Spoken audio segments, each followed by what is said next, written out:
evening,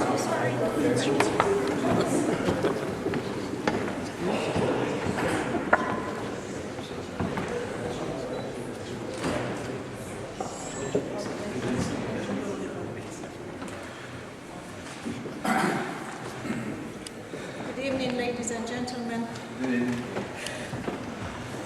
May I start by welcoming you all here this evening, more guests coming in there, to this very old, historic and wonderful church for what I know is going to be a very enlightening lecture by Dr. Harry Hagopian on the subject of the Armenian Genocide.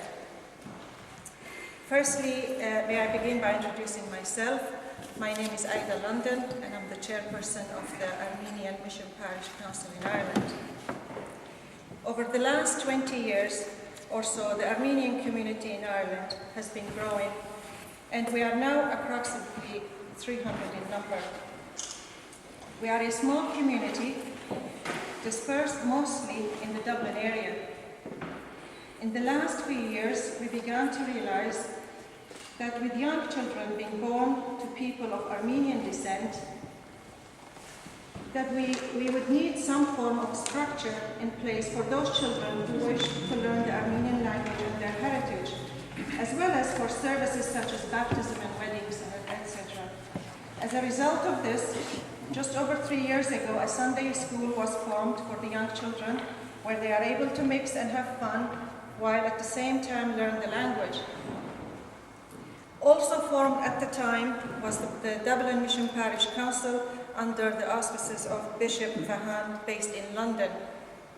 Bishop Vahan Bovanesian is here tonight from London, and as always, we are delighted to see him with us. This Mission Parish Council does its best to deal with the spiritual needs of the community.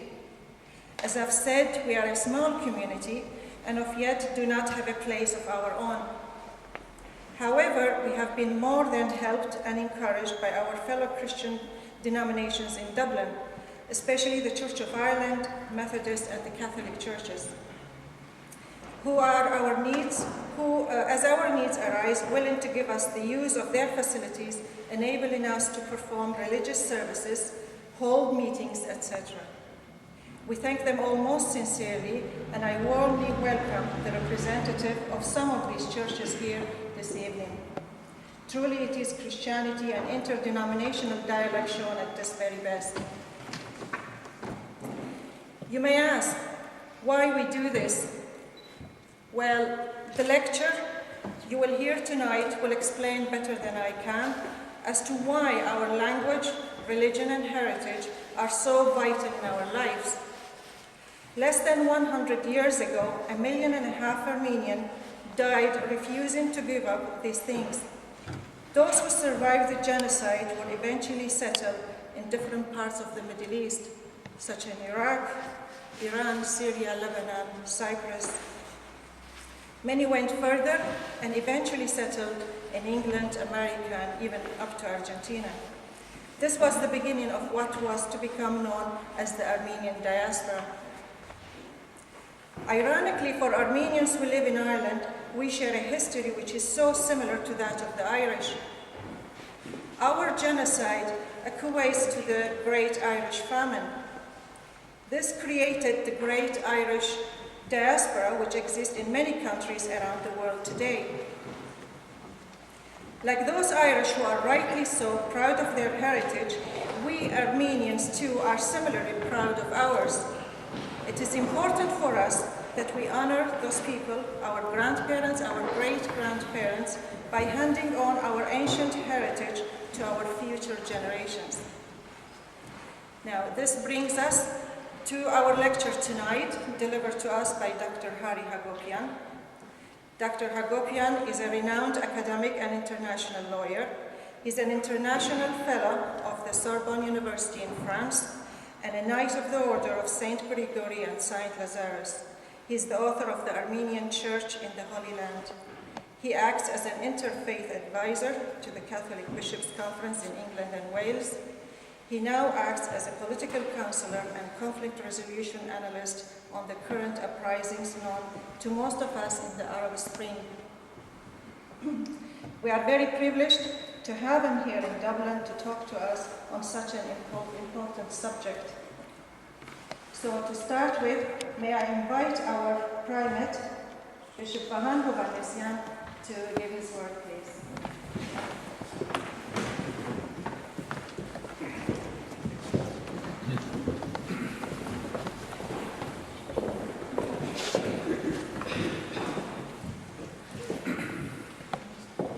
Most Reverend Dr. Michael Jackson, the Archbishop of the Armenian of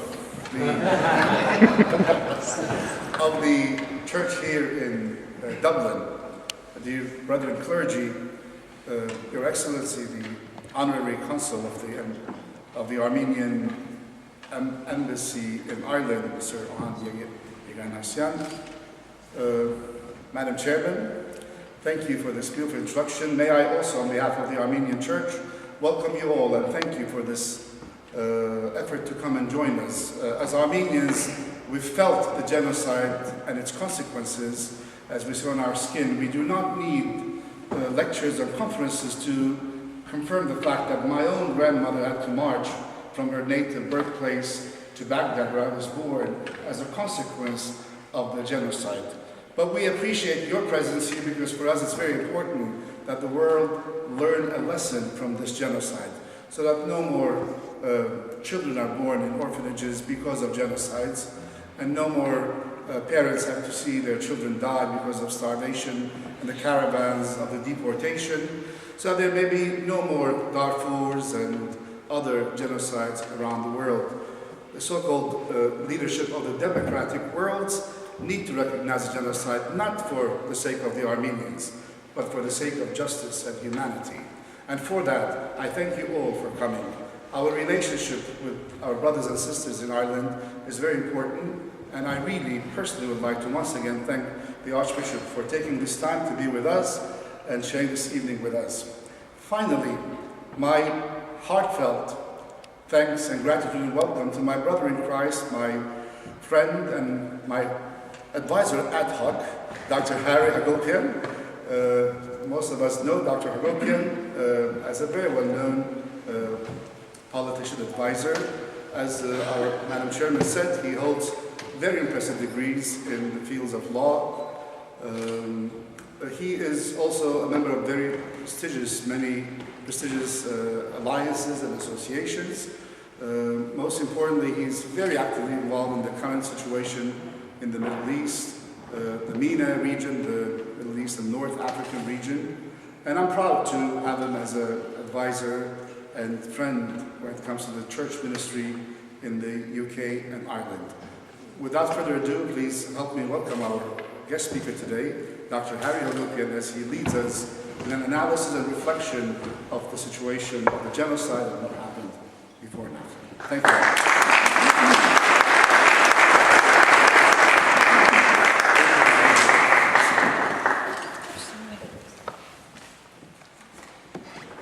You know, the chair of the mission parish said Dr. Hagopian will talk to us about the importance of language, faith, identity to the Armenian community, and I thought here she is pretty much drawing the contours of what I'm supposed to say. And then my bishop here said, we don't need anybody to tell us anything about the genocide. And I said, wonderful, I can pack and go back home now. I was coming to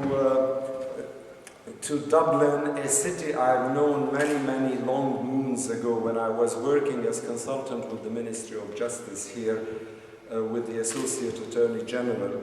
And I was reading the Independent paper, in which it said that at the moment the digital newspapers, as we know, are pretty much taking over from the printed newspapers, and that there was some sort of a poll, statistics as to what do the younger generations think. Would they be willing to pay money in order to have access to those opinions and newspapers? And one of the editors of one of the broadsheets in the UK asked this group of youngsters, would you be willing to pay for reading our opinion?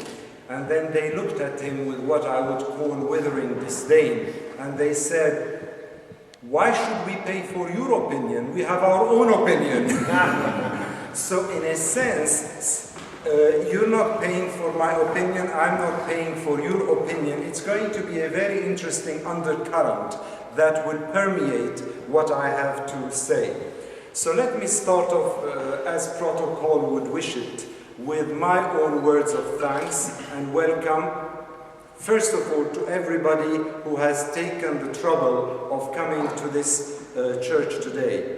Particularly, I would like, of course, to welcome my own bishop, Dr. Vahan Hovhannisyan, but I would also like, from Dublin, to welcome the honorary consul with whom we just shared a couple of jokes that take us back many, many decades. A special word of thanks to Dr. Hagopian, with whom I have had a very wonderful relationship over the last 3 weeks, because he is a very practical man who practically put together the flyer, the posters, everything, the badges that you see here.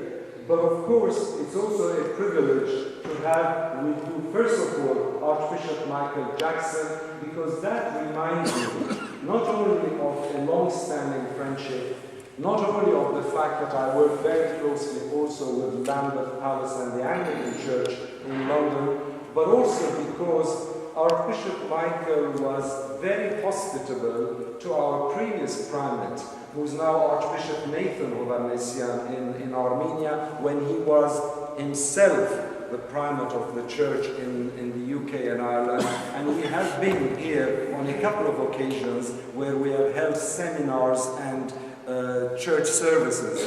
At the same time, I'm also delighted to have the president of the Methodist Church here. The Methodist Church is a church that distinguishes itself, amongst other things, with issues of social justice. And I was just talking about how, when yet in another one of my chapters of my life, when I was working with the Middle East Council of Churches, the Methodist Church was one of the most helpful and supportive partners we had at the time. Now, you have seen the posters as you came in. So, those posters, the flyer, what has been already said, give a foretaste, I think, of what it means to be Armenian. And that flyer pretty much encapsulates one part of my talk. So it defines the genocide by referring to the first of many resolutions of the European Parliament, as well as an excerpt from Geoffrey Robertson's opinion. He's a very well-known QC, a barrister in London, who gave an opinion on was it a genocide and was it not a genocide. And the interesting thing about Geoffrey Robertson is that he has absolutely no connections with the Armenian community, no chromosomes, no genes, no cultural affiliations. So what he did was a legalistic analysis of the situation, rather than one taken up by the overwhelming emotions that this word generates in many, many people, certainly in Armenians and Turks alike, perhaps for diametrically opposite reasons. Then, of course, there was in that flyer of yours part of a definition of genocide by the Jewish-Polish jurist Raphael Lemkin, who actually helped draft the United Nations Convention on Genocide of 1948, which has 5 very clear categories as to what constitutes genocide.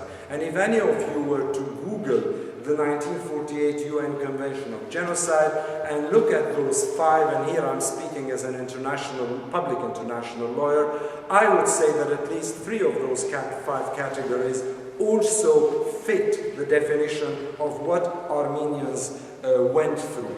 All this is highlighted with the photos that the German Armin Wegner took, and one of them again is on the flyer that you have got. Then you've got also the pomegranate, which to me stood out on that flyer. I loved that pomegranate. First of all, because I don't like eating pomegranates. But also, it's difficult to eat pomegranate. It's full of seeds. What do you eat? How do you eat it? Do you crush it into a juice? What do you do with it? But the interesting thing about it is maybe its contradictions and the emotions it evokes in different people pretty much defines what Armenians do across the world. They evoke different emotions, not always homogeneous in any one issue. So that was an interesting picture with the little cut in the pomegranate, which I thought was even an added touch to it. And then the question, not the affirmation, but the question, does time heal old wounds? And we've got here 3 ministers from 3 different churches who probably would tell us a lot about the Ministry of Reconciliation and what it means to heal wounds or not to heal wounds. Now, the date of 24 April 1915 is pretty much taken up as being the symbolic date when Armenians start talking about the genocide, because that was the date when roughly 200 or a few more than that Armenian intellectuals, community leaders and priests were rounded up, taken to prison, killed, and then started what was a wholesale massacre of Armenians living in Ottoman Turkey at the time, and led to the death of roughly, and I'm not going to repeat the figure of 1.5 million, I'm going to say upward of 1 million Armenians were killed during the genocide. Now, do I need to spend more time confirming the genocide? Forgive me, but I don't. And I don't any more than I would need today to confirm to you the Jewish Holocaust. Any more than I would to confirm the genocides that took place in Cambodia, in Rwanda, or in Darfur. Genocide, basically, is a way of systematically annihilating a people, as the 1948 Convention states, and Talat Pasha is himself quoted in archives as ordering the extermination of Armenians and putting an end to their existence. So in a nutshell, if I want to sweep over history, and it's literally a sweep because I'm neither a historian, nor am I, to be honest with you, predisposed to go over and over again the same stories. What I would say, just a few key dates that you might wish to have in your minds. I go back to the pogroms of 1860 in Bilad al-Sham, in Lebanon, in Palestine, in Syria, in places like Jazin, like Deir al-Amar, like Zahle, like Damascus, where the pogroms during the Ottoman Empire started. Hence, incidentally, why there is so much distrust between Arab and Turk communities. And why today, in the heat of the so-called Arab Spring, which I don't like calling an Arab Spring, in the heat of those uprisings, why there is so much sensitivity about the Turkish role as it tries to take sides with one party against the other. But that's another story. If I go there, I will forget what I'm supposed to talk about here. And then we have, after that, the pogroms that took place in southern Turkey in 1895 against Assyrians and Armenians. Let us not be too ethnocentric and keep saying Armenians, because Assyrians also lost their lives. Followed in 1914, when Sultan Muhammad V declared a jihad against the enemies of Islam. So jihad is not a new concept, a neologism. It's something that has lived with us for a while. And then, of course, this jihad was executed by the famous words, and these are archival. This is not me taking poetic license, by Talat Pasha, the Minister of Interior, saying, burn, destroy, and kill. And finally, of course, we have the big one, when Pontic Greeks, Assyrians, and Armenians suffered the genocide. Now, if you want a few references or resources to consolidate in your mind a little bit what happened during this period to Armenians and others. And if you want to do it from a more or less more contemporary rather than an arcane approach, let me just suggest a few resources for you to keep in mind. The first one, of course, and one of the most important, is what is known as the Blue Book. Now, for people who are lawyers or who deal with Parliament, they would know that the Blue Book is basically a parliamentary report. And in 1916, the British Parliament commissioned Viscount James Bryce and Arnold Toynbee to prepare a report on the treatment of Armenians in the Ottoman Empire during this critical period, 1915-1916.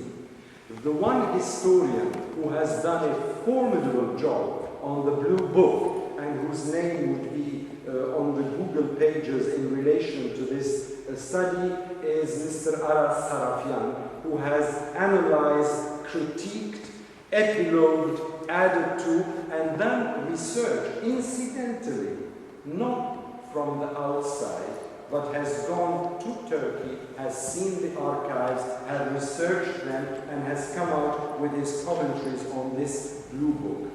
The second one that I would suggest to, that is a YouTube called The Orphans of the Genocide by a chap called Bared Marunyan.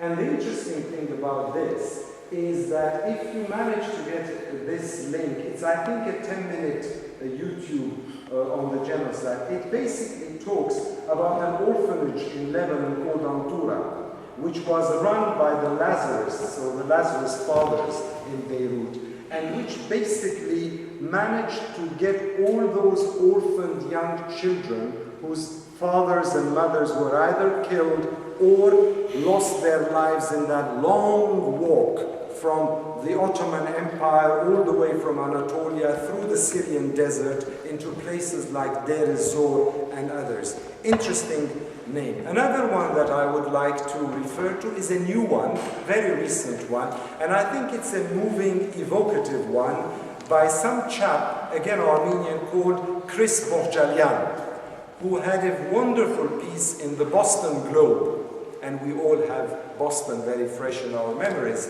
these days, called We Are Still the Mountain. And in that little article of his, he talks about what is it that draws Armenians to that mythic Mount Ararat, which straddles the border into what is now Turkey, and what is it about Ararat that draws Armenians to a whole history, but also at the same time to a whole reality of who they are and what they are. But perhaps one name you have been familiar with, and he's a friend and he's somebody I like a lot, Robert Fisk. Robert Fisk has written extensively on the Armenian genocide, which incidentally he doesn't call a genocide, but insists on calling the Armenian Holocaust. And Robert Fisk is one of the leading veteran correspondents of the Independent broadsheet in the UK, and he has a weekly column. More often than not, he talks about the MENA region because he's stationed in Beirut, not in London, but he also talks a lot about Armenian issues, and he himself, as a journalist, has done extensive research on the Armenian genocide, and Robert being Robert, he always surprises his readers by coming up with new facts which shed new light on the suffering of those communities then. Another piece of work, well, a series of works if you want the truth, is by the International Association of Genocide Scholars, known by the acronym IAGS. And they are the leading, foremost authority on any genocide. We're not talking Armenian here, we're talking genocides, collectively. And they have written extensively about it, and they have time and again said that this has happened, this is a reality, and they even wrote recently a letter to Prime Minister Recep Erdogan in which they basically said, look, isn't it time that we actually fold this page and get talking again? A feeling I kind of share with him. And finally, but for me, a really bold statement is not what is happening outside Turkey, because it's a little bit like the Middle East, North Africa. People sit in London, in Paris, in Berlin, and they pontificate about what should be happening in the Middle East, North Africa. No, if you want to pontificate, go there. Which is why every time I go, the bishop says, well, with some luck, he won't come back. And in a sense, the Human Rights Association of Turkey is a fantastic association that only a few days ago, on the 24th of April, which I told you is the symbolic date for Armenians, were actually not only in front of the Museum for Turkish and Islamic Arts in Istanbul, which used to be incidentally an Ottoman Empire prison, but they were also in Izmir commemorating with Armenians the genocide. Why I put them in my little spectrum is because I think it doesn't matter so much to me whether Ireland, the United Kingdom, or anybody else recognizes the genocide. It's inconsequential. What is consequential is, first of all, the Armenians and their history, which they have pretty much frittered away, unfortunately, and the Turkey. Turkey is the country that has to acknowledge what has happened, and therefore this growing movement in Turkey, not only by this small association of a few hundred, but universities across Turkey who are beginning to speak more freely now than they ever did before about the genocide. So in a sense, the issue of genocide, and this is important, is no longer one of emotions, but it has transited into being one of human rights. And that is where international law also kicks in. Finally, on this, I can always say that, as I'm sure the honorary consul could say, and others would as well, my own maternal grandparents were genocide escapees who peopled the diaspora by ending up first in an orphanage in Beirut and then in Palestine, and then making something of themselves, not by forgetting their history and the memories, but actually by overstepping them and working towards a future as much as always harping on the past. It reminds me, and I know some of you here are Arab speakers or have Arabic culture in you, it reminds me a little bit sometimes, Armenians, of that very, very, very famous diva of the Arab singing world in Egypt, Kulthum, who used to hold that handkerchief in her hand and squeeze that handkerchief for 5 hours as she went through a song. I mean, it's fine squeezing that handkerchief, but how much can you squeeze for 5 hours? It's time to go beyond the handkerchief and look at the hand that is holding that handkerchief. So where do we go from here? That's it, no more history. Where do we go from here? Do we invade the Facebook pages every 24th of April, as we did this year, or the Twitter messages as we did this year about the Armenian genocide, only to forget about it on the 25th of April? Do we carry posters and slogans like I've seen particularly in Paris and Beirut, where there are large Armenian communities, calling Turks murderers, as if every Turk is a murderer, because they're not. There have been many righteous Turks who helped many Armenians during that era, who hid them, who received them in their houses during a time when a lot of them were being murdered and massacred. Or the majority of the Turks in Turkey today who have no clue about the reality of that chapter in their history, because that chapter doesn't exist. It's like pre the Oslo process between Israelis and Palestinians. You would go and open an Arabic textbook in a school, and suddenly you see that there is a whole period which covers the creation of the State of Israel, and that is not in the history book, as if not having it there makes it not exist. So in a sense, is that what we do? Is that what we need to do? Do we always stand up at podiums, or, with due respect, Bishop, at church pulpits, give sermons and beg for blood or call for revenge? Are we doing this to salve our own consciences or to curry favor with others? Are we doing this to seek our own redemption or those who were killed in their droves? Do we quibble, as both Turks and Armenians do? Was it 300,000? No. Was it 800,000? No, it was 1 million. No, actually it was 1.5 million. Well, under international law, you don't have to go for 300,000 to define an act as being one of genocide. But how do we reconcile ourselves with numbers and then leverage our resources not only as Armenians, but as citizens of this much wider global world? Armenians don't live in a balloon of their own, even though sometimes they're tempted to think so.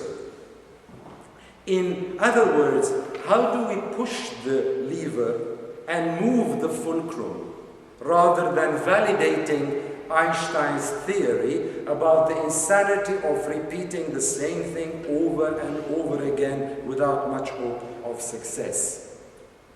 So, what is the standard answer to genocide? I can refer you to a very good researcher, a Turk, who is one of the few Turks who lives in the United States, but unlike most people in the Middle East, North Africa region, who the minute they go to the States, their first dream is how do we get an American passport, she has actually refused to take citizenship, but has kept her own Turkish citizenship. Her name is Fatima Müge, and she basically talks about the massacres that were perpetrated against Armenians, and she talks about 5 R's. She talks about remembrance, she talks about recognition, she talks about retribution, she talks about retaliation, and yes, you've guessed it, she talks about revenge. Now, much as recognition and remembrance in my books are indispensable tools for us, let me here take a break and give you a break by recounting 2 little stories for you. The first story, they both happened to me recently, one in 2010 and one in 2012. The one in 2010, I was going to a university in what was East Germany, in Erfurt, to give a lecture. I arrived in Frankfurt and I was told, don't worry, you go to Frankfurt, you go to the train desk there, those who've been there, it's a huge place, you go and get the white ICE train and it takes you straight to Erfurt. You don't have to worry. And they did say you don't have to worry, because those who know me know that when I have to go right, I usually end up going wrong. In other words, right or left. So in that sense, I went there, I said, fine, even I, who doesn't have a homing compass in my head, I can manage buying a ticket, sitting on a train and going to Erfurt, where I was being met by the dean of the university. I went there, and lo and behold, in that lovely, charming Germanic tone, the man looked at me and said, sorry, no direct trains to Erfurt. And of course, my heart dropped already 2 centimeters, because I'm beginning to think already, blimey, how am I going to get there? And then eventually he said, you need to change 3 trains in order to get to Erfurt. Me? Change 3 trains? I probably would end up in Florence instead. So I thought, okay, what do I do? I went, bought my ticket, that's all I could do. I mean, I can't tell them, fly me to Erfurt, I'm not important enough. I went out of the booking station. I stood there thinking, okay, now, first of 3 trains, what do I do? I saw a man who didn't look, shall I say, Teutonic. And I thought, well, I had a bit more of a stubble. We'll get along. Let me go and ask him, this is where I want to go. Can you advise me? To cut a long story short, the name of that man was Ajlan. Ajlan was a Turk living and working in a security firm in like Brinks in the UK, I don't know the equivalent in Ireland, working in a security firm in Frankfurt. And he said, where do you want to go? And I said, I want to go to Erfurt. He said, and I've been told I need to do 3 trains. He looked at me and he said, you know what, where do you come from?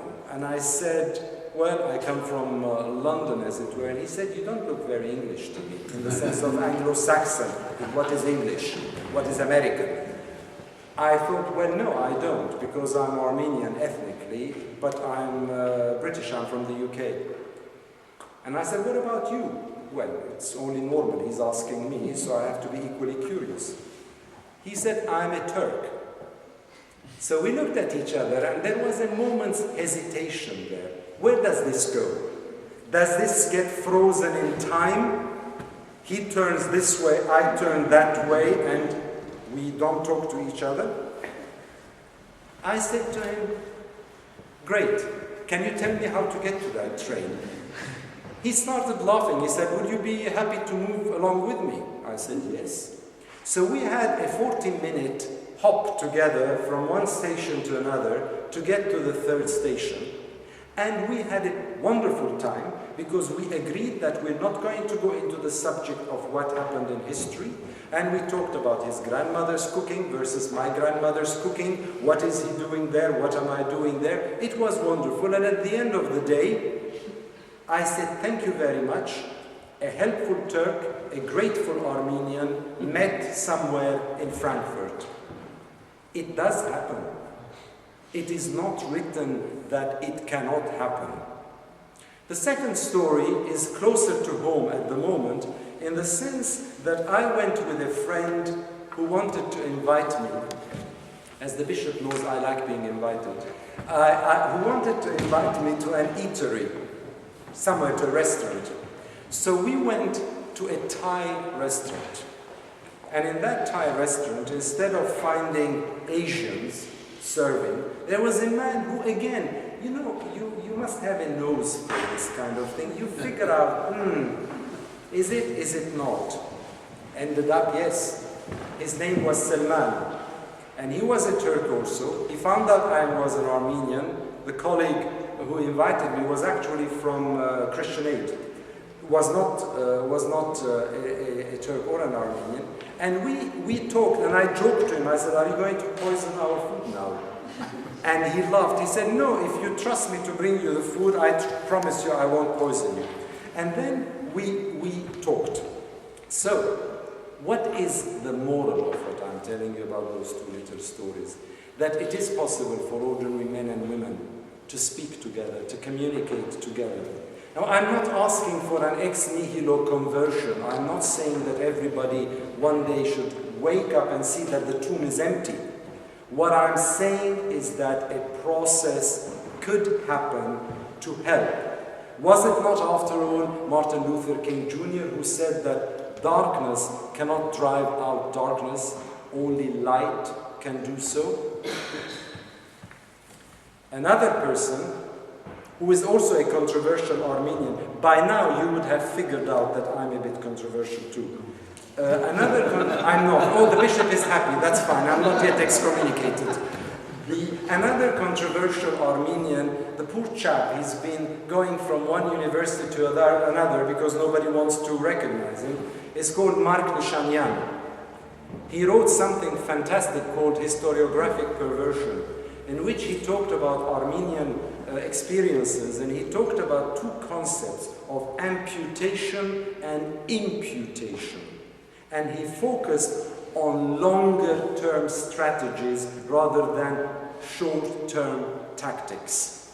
And those include the political, the legal, the literary, the religious, and the media. And I focus on what he says. I know Mark, he taught at Harry University in Beirut for a while, and I got to know him. He's a little bit like one of those spaced out professors. He's quite an interesting fellow with a lot of grey cells, who basically is saying, don't think short-term tactics, think a little bit beyond. So, political, legal, literary, religious, and the media. Political, it wrestles with recognition issues, such as what happened at the Welsh Assembly twice already. Once in 2004 and again in 2013. What happened twice at the City Council of Edinburgh in 2 successive years. When I was working on those issues of recognition, we managed to get the Edinburgh City Council, supported by the Scottish Parliament, to actually support a case for the recognition of the genocide. Not because there are Armenians in Edinburgh or in Scotland. I assure you, if there were 30 Armenians, the bishop would be there now. There aren't, but because he is going to excommunicate me, but because it's a common sense human right issue that decent men and women in this world who have gone through it themselves have come to appreciate what we're talking about.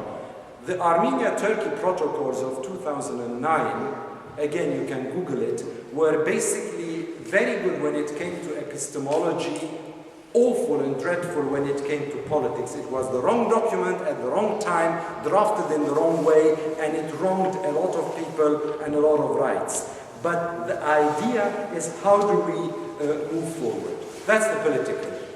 Then we have the education, if we take education as a mnemonic. And if we recall one of my own heroes of the American political scene, and God knows there aren't many, let us not seek to fix the blame for the past. Let us accept our own responsibility for the future. Who said this? John F. Kennedy. And this is basically where I want to incarnate my thoughts. Not only being stuck in a time warp called the past, but moving forward into what I call the future. Legally, I've talked many times with different people. There are so many different options that we could pursue if we wanted to be bold enough. What about the International Court of Justice? What about a judicial review? It doesn't have to be the International Court, which has to be petitioned by a state. It could be a judicial review. I, as a practicing lawyer, can do it in the UK if I have the money and the support. Or even a Truth and Reconciliation Commission, such as the one that Mandela played such a big role in South Africa. What about being proactive? That's what I'm saying. Rather than repeating the same mantras all the way to the 100th anniversaries. We get speakers, prominent speakers, erudite speakers, international speakers. They come and talk about the Armenian Genocide. They tell us things, they tell me things which I wouldn't know even if I lived twice their age. Who listens to them? Armenians. It's like going and converting those who have already been converted. Where you have to go is raise the bar a bit. That to me is the motive, is the objective. Then, another thing, another challenge, identifying with other genocides. We didn't, yes, Raphael Lemkin, I told you, the Polish Jewish jurist who wrote the convention that the UN adopted, Raphael Lemkin used the Armenian case actually in order to formulate his convention. The reason, of course, that the Armenian genocide did not get discussed by the convention or considered by it is pretty clear. The convention is dated 1948, the Armenian Genocide was 1915 during the First World War. But he basically was the one who took the Armenian question. But the Armenian question is not the only genocide. Do we as Armenians, as people supporting justice in this world, do we also identify with the other genocide? Do we talk of Rwandans? Do you, for instance, know that in Kigali, the capital of Rwanda, which I visited once when the war was raging between the Hutus and the Tutsis, that there is a memorial for the Armenian genocide in Rwanda? Do we have the equivalent of that? Do we think in equivalent terms? Do we walk in the shoes of others? Do we apply what is known in Armenian? And this is very Eastern Armenian, I learned it. I come from a Western Armenian background. Tsavet danim. May I carry your pain. Do we carry the pain of others as we expect others to carry our pain? Or are we very much more ethnocentric in our makeup? As a very good friend of mine, a young man who is now a Labour councillor in England, his famous word is Armenocentric, Ara Iskandarian. So in a sense, do we do that? Whilst thinking of the past, let's also think of the present. The 8 to 10 million Armenians whose majority are in the diaspora. I used to be very good friends, and I used to be a consultant to the Armenian Patriarch of Jerusalem, Torkom Manukyan, who recently died about a year ago, less than a year ago. He was a wonderful man. He himself was an escapee of the genocide. He was orphaned in the Iraqi desert, then grew up, and to cut a long story short, he became a priest, he became the primate of the Eastern Diocese of the United States in New York, and eventually became the Patriarch of Jerusalem.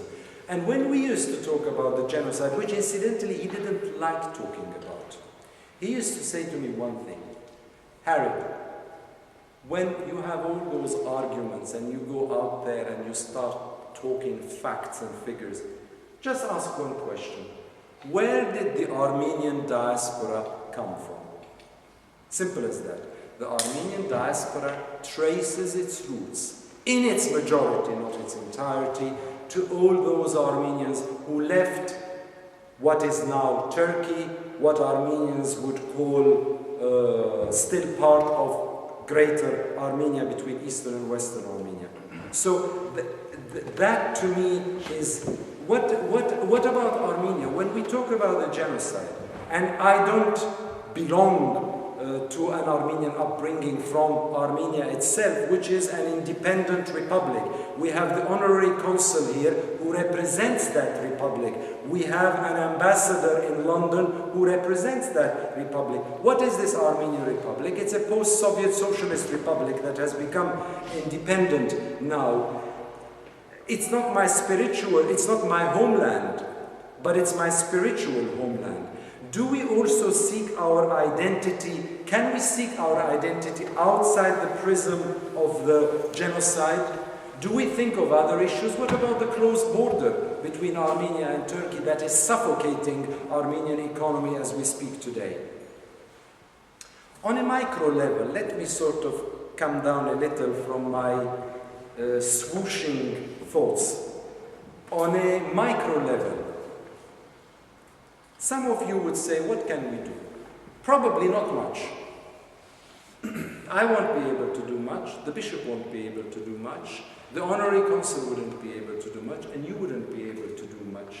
Certainly the Archbishop and the President of the Methodist Church. But what about blogging this talk?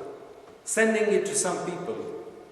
What about on the 24th of April, instead of going around only with marches and vigils and all sorts of somber occasions, why don't we make 24th of April every year a time when Armenians go to give blood to donate blood in the name of their forefathers? Why don't we reach out to others? You know, Taner Akçam, Ragib Zaragolu, Orhan Pamuk are not the only Turks on this face of the earth that we can talk to. What about that waiter in the Thai restaurant? What about that man in the station in Frankfurt? Can we learn how to reach out to others even if the other does not respond to us immediately? Isn't that part and parcel of what our faith teaches us? Or our faith is circumscribed in the way we feel comfortable interpreting it, because we're all exegetes. We all interpret our faith. So, can we do that? I'll tell you an example. I've worked for years and years, I think the chair said this a little bit, in the political minefields of the Middle East, North Africa conflicts. And one of the apogees of my involvement was my work as a second-track negotiator during the Oslo talks between Palestinians and Israelis. Now, history has shown, this was in the late 1990s, early 2000, when everybody was thinking that Yitzhak Rabin, Yasser Arafat, and Bill Clinton were going to finally sort out the Palestinian-Israeli conflict. We failed miserably, partly because the Oslo formula was skewed, but also against Palestinian interests, actually, but also because trust was not built between both sides.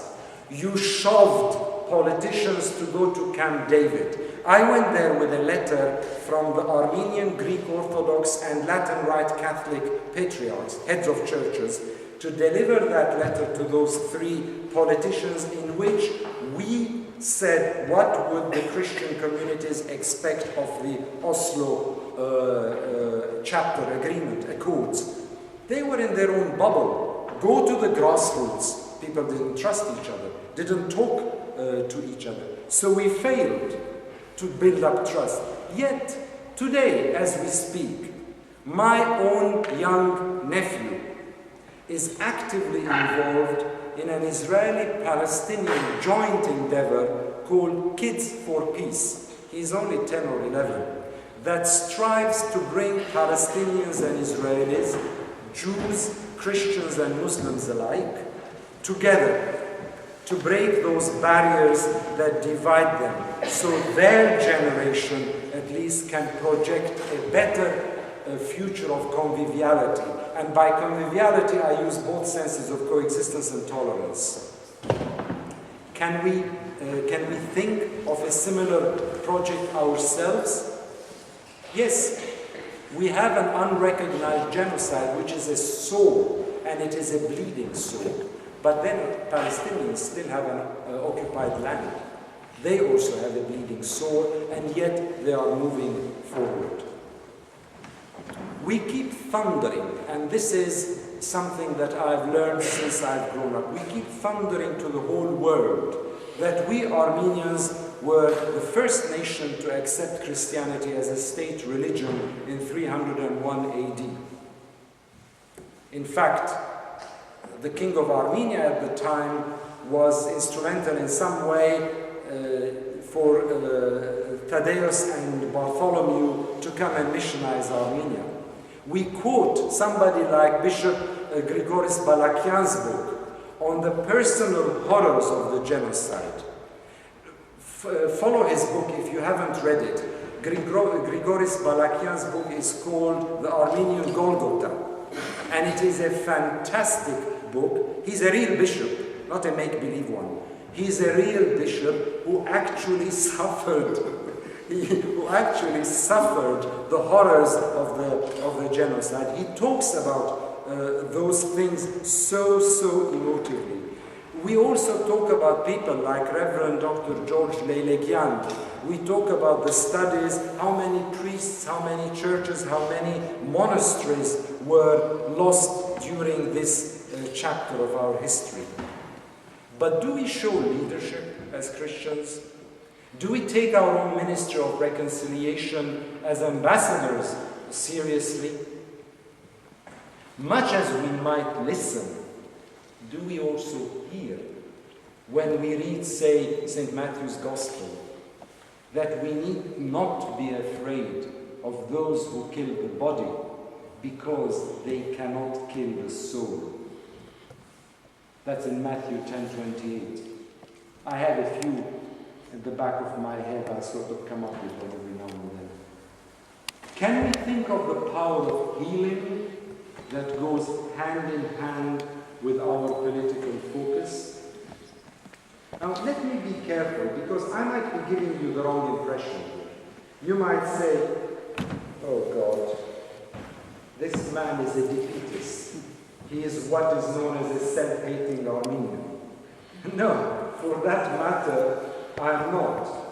Nor do I ignore one of my heroes, Deborah Lipstadt in the state, who said, do not turn a perpetrator into a victim.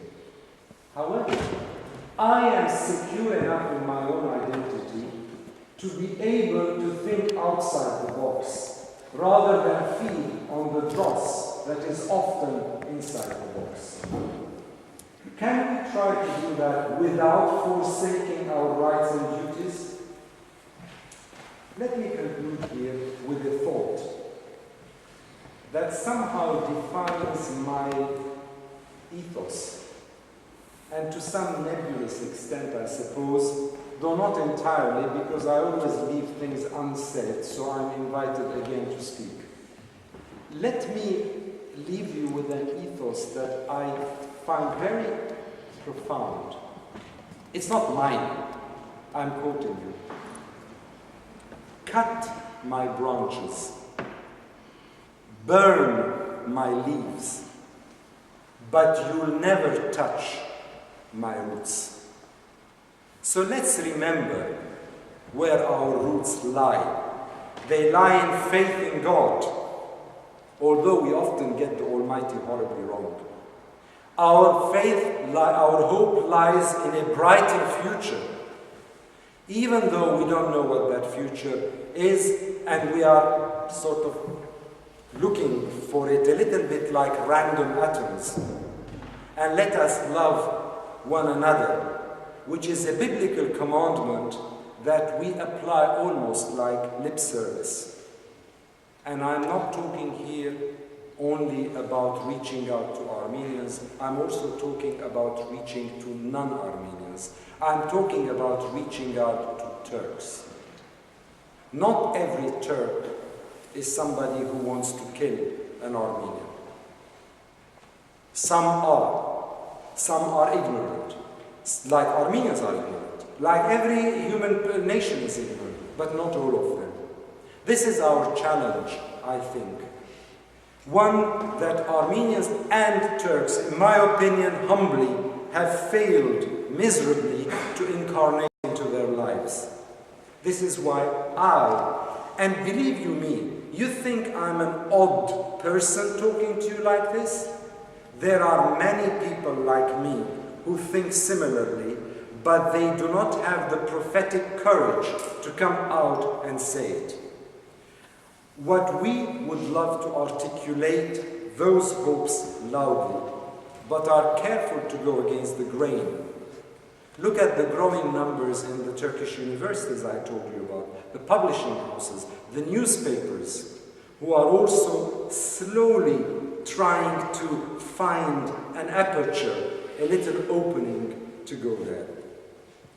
I can only speak as one insignificant Armenian who holds absolutely no official position in any official Armenian body.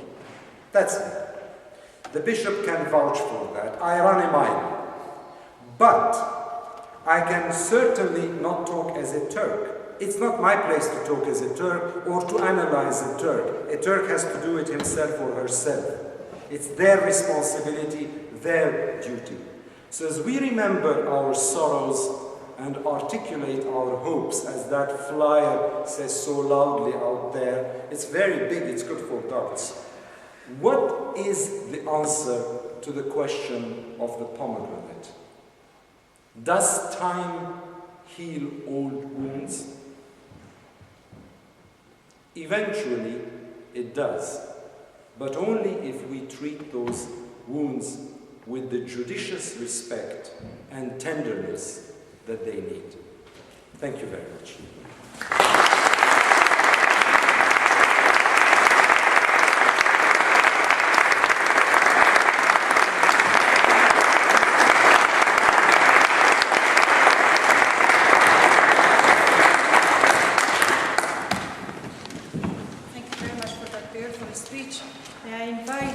Bishop of Dublin, Michael Jackson, for closing prayer, please.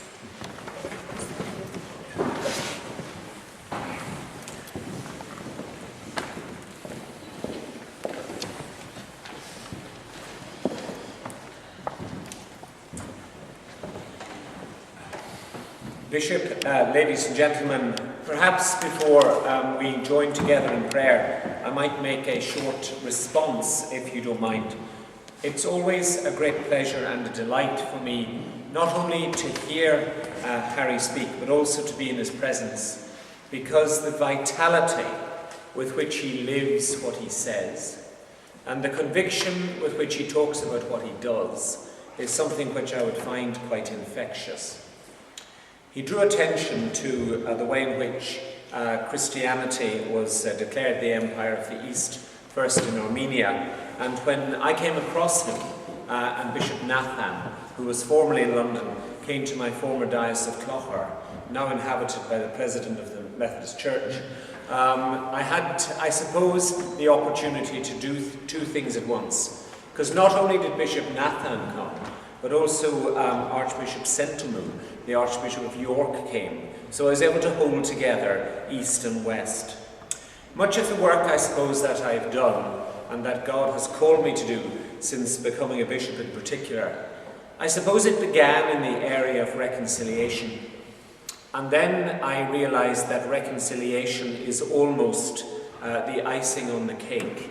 Now, I don't mean that irreverently, but actually the way in which one can assume an outcome of reconciliation without letting people ventilate and explore with each other their identity is, in a sense, to put the cart before the horse.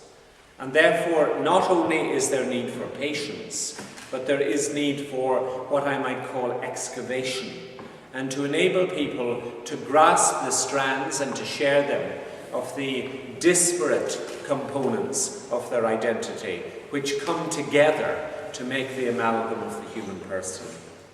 And so much of what Harry had to say resonates with the work that I think we all try to do in Ireland. Ireland remains a difficult place. I think it remains a very difficult place to enter because, like so many island cultures, it has what I would call a sort of ventriloquism, that people kind of speak in a silence and they sort of know one another and they don't, and they rub along because history has done that to them. But actually what is really vital and important to us is the fact that we have now, I think, 199 different nationalities of people who live in Ireland and are challenging, I suppose, that comfortable irrelevance to one another, which has passed for reconciliation for far too long. And in many ways, the issues which have arisen particularly in Northern Ireland and in Belfast at the end of last year have shown that although the troubles were truly terrible, the peace is terribly fragile. And so we need all the time to have critical friends, those who will be honest enough with us to tell us that we need to do more, we need to listen harder, and we need to open our hearts. And as I listened to Harry expounding with that wonderful humanity that he has, I suppose I thought of a Greek word which I would use very much and people would use very much in understanding the Eucharist, and that's the word anamnesis, that particularly dynamic form of remembering, which I think is very important in what you are offering us. Because there is always that opportunity which lies before us in engaging with the past to be frozen to the past.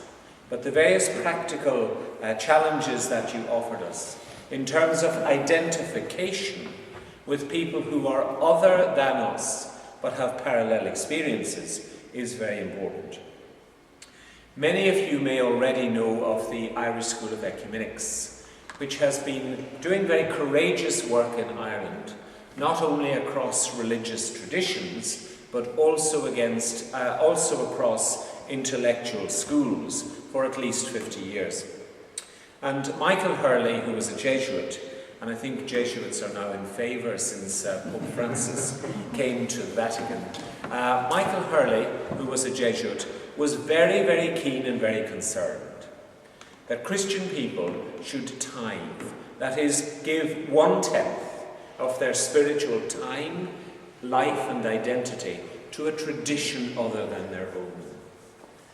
The work that I have tried to do over the past decade in interfaith issues is convincing me increasingly that Christian people need to tithe in an interfaith way in order to have that level of comprehension, understanding and reciprocity. And perhaps part of what Harry is telling us is to take the next stage, and my suggestion is that we might tithe with those who are other in order to grapple with the idea that our enemy is our neighbour. Maybe that's part of what aspects of the gospel also are inviting us to do. Because if we're talking about a definitive reconciliation, which is the time together in whatever form of Good Friday and Easter Day and then Pentecost, the death and the resurrection of Jesus Christ and the coming of the Holy Spirit. And if all of those are part of the identity of who we are, well then I think maybe grappling with our neighbour as our enemy is actually maybe another form of tithing. I'm not rewriting your lecture, Harry, I'm just responding to it. But I think we've all had a tremendous opportunity to explore things which are really painful. Because the history that we carry, we often don't actually identify as something which continues to influence us. In the year 2002, in November, when it was absolutely freezing, I had the opportunity to spend 10 days in Holy Etchmead's Inn. And that was part of a meeting of the Anglican Oriental Orthodox Dialogue. It went into abeyance for the last decade, but I'm delighted that it is going through another hour, a resurgence, in October of this year. And I think the Bishop and I will both be there, which is delightful and another link between us. I developed a tremendous respect for what I would regard as the instinctive, perhaps Anglicanism of Armenians, and perhaps the instinctive Armenianism of Anglicans.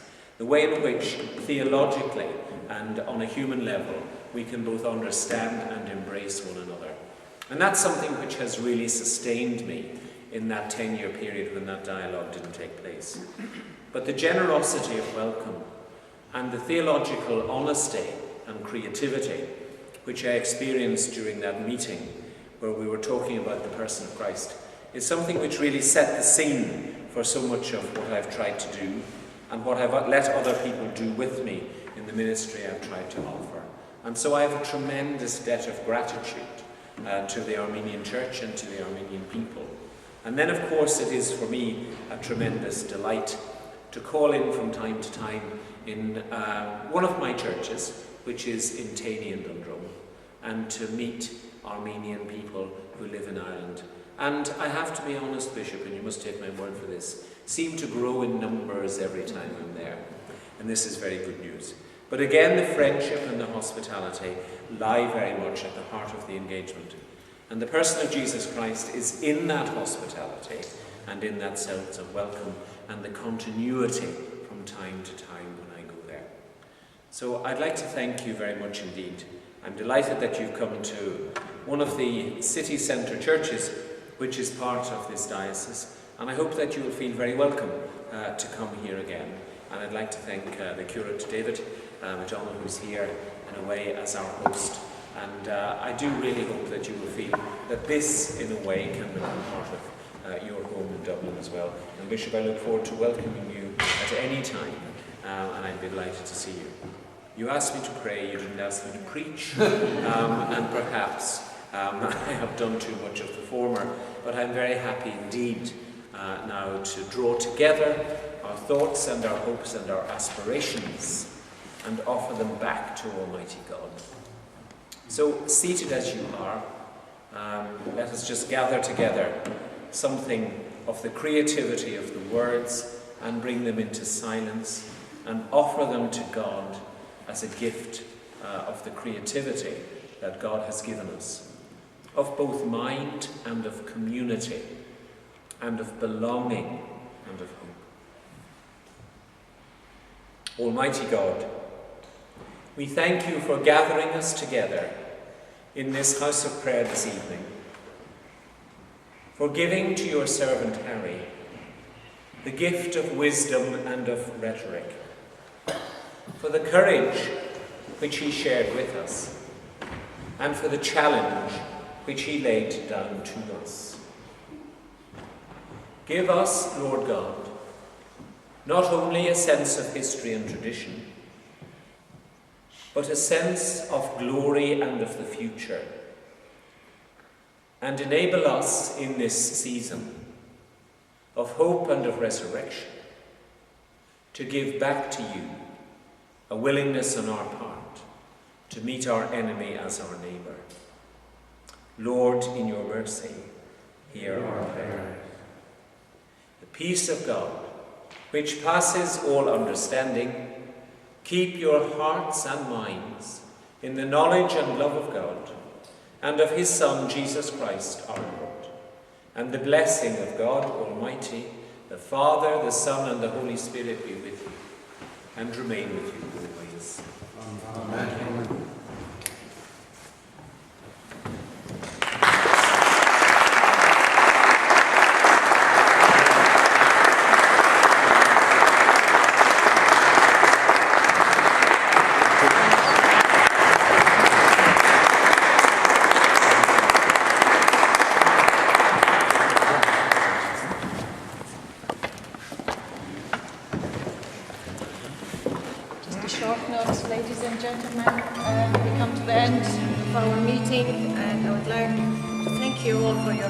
Today. I hope you enjoyed Dr. Harry's lecture. A lot of books have been mentioned in his lecture. I didn't have the pen with me to write it down, but for sure we're going to play this video back and we're going to register it. I'm very much interested, and I hope you'll do the same. Very important books have been mentioned.